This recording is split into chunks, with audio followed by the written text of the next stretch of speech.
പെണ്ണൊരുമെട്ടാൽ. രചന ദിവ്യ സതീഷ്. അവതരണം ഷാഹുൽ മലയിൽ. എഡിറ്റിംഗ് ഷെരീജ് പൂനൂർ. ദേവികയുടെ കല്യാണം കഴിഞ്ഞ് 2 വർഷമായപ്പോൾ അവളുടെ ഭർത്താവ് മരിച്ചു. അപ്പോൾ 1 വയസ്സായ ഒരു പെൺകുട്ടി ഉണ്ടായിരുന്നു അവർക്ക്, ഷീജ. അവളെ നല്ല നിലയിൽ വളർത്താൻ വേണ്ടിയാണ് ദേവിക അടുത്തുള്ള ആശുപത്രിയിൽ ജോലിക്ക് പോയി തുടങ്ങിയത്. അടിച്ചുവാരി അവിടുത്തെ മറ്റു പണികൾ ചെയ്ത് അവൾ റിയയെ നല്ലപോലെ വളർത്തി. അച്ഛനില്ലാത്തൊരു കുറവ് അവൾക്ക് വരുതെന്ന് അവർക്ക് നിർബന്ധമായിരുന്നു. അങ്ങനെ ഓരോ ദിവസം കടന്നുപോയി. റിയയെ കോളേജിൽ ചേർത്തു. അവളുടെ ഫീസ് അടക്കാനായി എല്ലാവരോടും കടമായി കാശ് ചോദിച്ചു. ആരും തന്നില്ല. വിഷമിച്ചിരുന്നപ്പോൾ അടുത്ത വീട്ടിലെ രാഘവൻ സാർ കുറച്ച് കാശ് കടമായി തരാമെന്ന് പറഞ്ഞു. നാളെ വൈകിട്ട് വീട്ടിൽ വരാൻ പറഞ്ഞു. സാറിന്റെ ഭാര്യ ലീല ചേച്ചി വീട്ടിലുണ്ടെന്ന ധാരണയിലാണ് കുറച്ചിരുട്ടിയെങ്കിലും ആ വീട്ടിൽ ചെന്നത്. ഞാൻ അകത്തിയെന്നപ്പോൾ സാർ കസേരയിലിരിക്കുകയായിരുന്നു. ചേച്ചി എവിടെ സാർ? ഞാൻ ചോദിച്ചു. അവൾക്ക് സുഖമില്ല, അകത്തെടുക്കുക എന്ന് പറഞ്ഞു. കാശ് വേണ്ട ദേവിക്ക്, അകത്തേ വരും.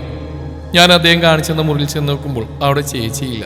അയാൾ അപ്പോഴേക്ക് എന്നെ തള്ളി അകത്തിട്ട് അയാളും ചാടി കയറി. സർ, എന്നെ ഉപദ്രവിക്കരുത്. എൻ്റെ കുഞ്ഞെന്നെ കാണാൻ വിഷമിക്കും, എന്നെ വിട്. നിന്നെ കുറച്ച് കാലമായി ഞാൻ നോട്ടിട്ടിട്ടു. കുറച്ച് നേരത്തേക്ക് സഹകരിച്ച് എത്ര രൂപ വേണമെങ്കിൽ തരാം. കൈവലിച്ച് അയാളുടെ കാരണം തീർത്തൊന്ന് കൊടുത്ത് തിരിഞ്ഞോടാൻ തുടങ്ങി എൻ്റെ മുടിക്ക് കുത്തിപ്പിടിച്ച് അയാൾ തറയിലെറിഞ്ഞു. കുറച്ചു നേരത്തേക്ക് എനിക്ക് എന്താണ് സംഭവിച്ചെന്ന് അറിയാൻ കഴിഞ്ഞില്ല. ബോധം വീണപ്പോൾ എനിക്ക് വിലപ്പെട്ട മാനം അയാൾ കവർന്നിരുന്നു. മരിക്കാൻ തോന്നി. പക്ഷെ മകളെക്കുറിച്ച് ഓർത്തപ്പോൾ കണ്ണീരടക്കാനേ കഴിഞ്ഞുള്ളൂ. കുറച്ച് മാസങ്ങൾ കടന്നുപോയി. ഞാൻ ജോലിക്ക് പോയി തുടങ്ങി. എനിക്ക് സംഭവിച്ച ആരും അറിയാതെ ഞാൻ കൊണ്ടുനടന്നു. കുറച്ച് ദിവസമായി ഭയങ്കര ക്ഷീണം. ഒടുവിൽ ഞാൻ ഭയപ്പെട്ട് തന്നെ സംഭവിച്ചു. എൻ്റെ ഉള്ളിൽ ഒരു കുഞ്ഞു ജീവൻ നാമ്പിട്ട് തുടങ്ങിയെന്ന സത്യം ഞാൻ തിരിച്ചറിഞ്ഞു. എത്ര നാളിത് മൂടി വയ്ക്കുന്ന അറിയില്ല. മകളോട് ഇതെങ്ങനെ പറയും? തന്നോളമായ മകളുള്ള എനിക്ക് ഗർഭം, അതോ അവിഹിതം? തെറ്റ് എൻ്റേതല്ലെന്ന് ദൈവത്തിന് എനിക്കുമേ അറിയും.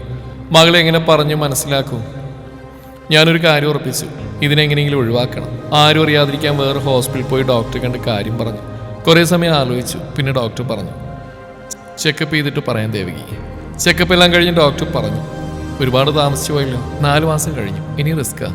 നിങ്ങളുടെ ജീവൻ വരെ നഷ്ടപ്പെടാൻ സാധ്യതയുണ്ട്. ബോഡി ഭയങ്കര വീക്കായതുകൊണ്ട് ഇത് പറ്റില്ല. ഡോക്ടർ, എങ്ങനെയെങ്കിലും ഇത് ഒഴിവാക്കി തരണം. ഞാൻ കാൽ വീണ് കരഞ്ഞു. നോക്ക് ദേവകി, നിങ്ങൾ തന്നെ പറഞ്ഞു നിങ്ങൾക്കും മകൾക്കും ആരുമില്ലെന്ന്. നിങ്ങൾക്ക് എന്തെങ്കിലും സംഭവിച്ചാൽ അവൾക്ക് ആരുണ്ട്? കഴുകൻ കണ്ണുമായി ഒരുപാട് ആളുകൾ ചുറ്റിനുണ്ട് കൊത്തിവലിക്കാൻ. അതെപ്പോഴും ഓർക്കണം. ഞാൻ എഴുന്നേറ്റ് കണ്ണുടച്ചു. വേണ്ട ഡോക്ടർ, എനിക്ക് ജീവിക്കണം. എൻ്റെ മോളെ നോക്കണം. ഞാൻ പോകുന്നു. ഡോക്ടറെ, ഇതെനിക്ക് അവളോട് പറയാൻ വയ്യ. ഡോക്ടർ ഒന്ന് പറയും. ഞാൻ അവളിവിടെ കൊണ്ടുവരാം, പ്ലീസ് ഡോക്ടർ. ശരി, ഞാൻ അവളെ പറഞ്ഞ് മനസ്സിലാക്കാം. നാളെ കൊണ്ടുവരും. പിറ്റേന്ന് അവളെയും കൂടി ഡോക്ടറെ കാണാൻ ചെന്നപ്പോൾ എന്നോട് പുറത്തിരിക്കാൻ പറഞ്ഞു. കുറച്ച് സമയത്തിന് ശേഷം പുറത്തു വന്ന് അവളുടെ നേരെ നോക്കാൻ എനിക്ക് പേടിയായി. അവൾ വന്ന് എൻ്റെ മുമ്പിൽ മുട്ടുകുത്തിയിരുന്നു. പതിയെ താടി പിടിച്ചുയർത്തി അമ്മയെ എന്ന് വിളിച്ച് പൊട്ടിക്കരഞ്ഞു. എന്തോ നിശ്ചയിച്ചുറപ്പിച്ച പോലെ എൻ്റെ കയ്യും പിടിച്ച് നടന്ന് അയാളുടെ വീട്ടിലേക്കുള്ള വഴിയെ തിരിഞ്ഞപ്പോഴാണ് എനിക്ക് അപകടം മണത്ത്. വേണ്ട മോളെ, എല്ലാവരും അറിയും, പ്രശ്നമൊന്നും ഉണ്ടാക്കരുത്. എൻ്റെ വാക്കിൽ കേട്ട് അവൾ നിന്ന് എന്നെ തിരിഞ്ഞു നോക്കി. അപ്പനില്ലാത്ത കൊച്ചിനെയും പ്രസവിച്ച് ചീത്തപ്പേരും കേട്ട് അമ്മയ്ക്ക് ജീവിക്കണോ, അതോ ഞാൻ പറയുന്നിട്ട് അമ്മയുടെ നിരപരാധിത്വം തെളിയിച്ച് തറയുർത്തി പിടിച്ച് ജീവിക്കണോ? ഇപ്പൊ പറയണം. ഞാൻ പതിയെ അവളുടെ കൂടെ ചെന്നു. ലീല ചേച്ചി ഇറങ്ങി വന്നു. അവരുടെ ആൺമക്കൾ തിണ്ണിൽ തന്നെ ഉണ്ടായിരുന്നു.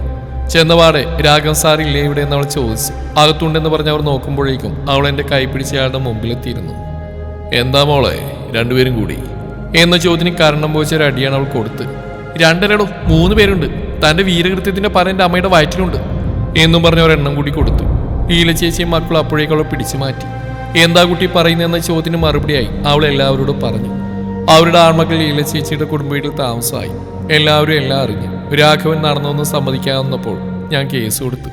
മാസങ്ങൾ കഴിഞ്ഞു. ഞാനൊരു ആൺകുഞ്ഞിന് ജന്മം നൽകി.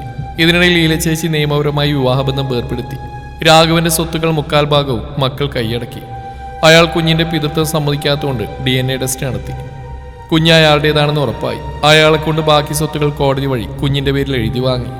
അയാൾക്ക് സ്വന്തം എന്ന് പറയാൻ ഒന്നും ഇല്ലാതായി. ഒടുവിൽ എൻ്റെ അടുത്ത് വന്ന് ക്ഷമ പറഞ്ഞു. ഞങ്ങൾ 3 പേരെ ഇനി അയാൾ നോക്കിക്കൊള്ളാം. കുഞ്ഞിനെ കാണാൻ ആഗ്രഹിക്കുന്നു, ഒരു പ്രാവശ്യം കാണിക്കുമോ എന്ന് ചോദിച്ചു. അതിന് മറുപടി പറഞ്ഞ എൻ്റെ മകളാണ്. താനെന്താടോ കരുതിയേ, തൻ്റെ കൂടെ ജീവിക്കാനാണെന്നോ അമ്മ കേസ് കൊടുത്ത്?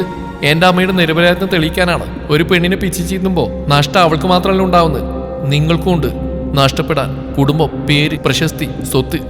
ഇനി നിങ്ങളൊരു പെണ്ണിനെയും തൊടില്ല. പിന്നെ കുഞ്ഞിനെ കാണാൻ ഞങ്ങൾ സമ്മതിക്കില്ല. ആളുകളുടെ മുമ്പിൽ അച്ഛനില്ലാത്ത കുഞ്ഞിനെ കൊണ്ടുനടക്കാൻ അമ്മയ്ക്ക് പറ്റില്ല. അതുകൊണ്ട് മാത്രമാണ് ഞങ്ങൾ പിതൃത്വം തെളിയിച്ച്. ഇനി ഈ നിമിഷം നിങ്ങൾ എൻ്റെ വീട്ടിൽ നിന്ന് ഇറങ്ങണം. മേലിവിടെ വരരുത്, കടന്നുപോ. അയാൾ തലയും താഴ്ത്തി ഇറങ്ങിപ്പോയപ്പോൾ എൻ്റെ കണ്ണ് നിറഞ്ഞൊഴുകി. സങ്കടം കൊണ്ടല്ല, എൻ്റെ മകളെക്കുറിച്ച് ഓർത്തുള്ള അഭിമാനം കൊണ്ട്.